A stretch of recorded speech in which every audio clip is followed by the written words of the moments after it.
Hi, this is Josh Aldridge, and this is my podcast for Assignment 1 in Music Copyright and Publishing. I will be talking about copyright law and the public domain.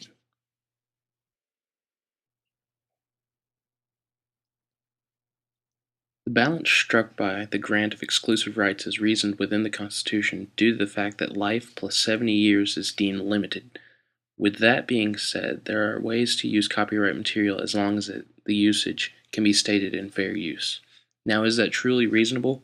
A copyright can be held and protected by law for life plus 70 years.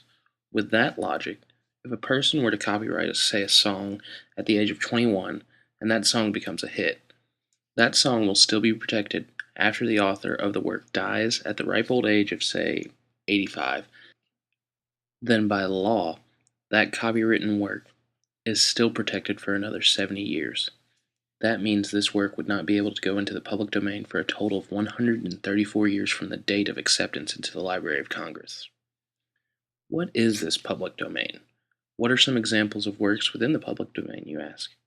The public domain is where all works that are either no longer protected by copyright law or never gained protection are placed.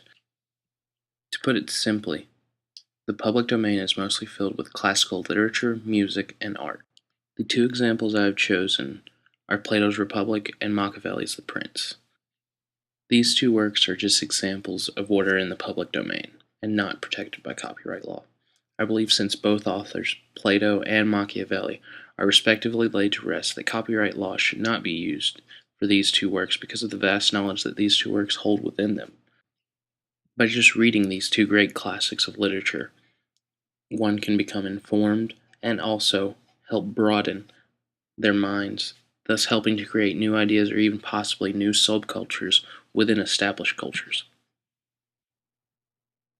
Copyright laws weren't written to be bad, but protect owners from, say, competitors and other various things. I believe the music created now should be copyrighted, but I believe there should also be a clause stating that samples of a certain time limit are deemed okay by the owner, so long as proper credentials are placed to inform consumers that the new work contains said samples. I mean, where would music be today if we were not able to sample music? Another instance where I believe copyright laws are useful is in that of software. Take Facebook, for example, which is protected by copyright laws due to the software, website design, and user interface. Imagine how washed up and generic Facebook would be if not for copyright protection. Imagine if another computer genius thought up a website that functioned and looked very similar to Facebook. After a while, brand dilution would occur due to overusage and misunderstanding of the term Facebooking. If sites were made up in Facebook's image, Facebook would become the next Google, where Google is mistaken for Yahoo or Bing. Once again, this is Josh Aldridge. I would just like to thank you, and take care.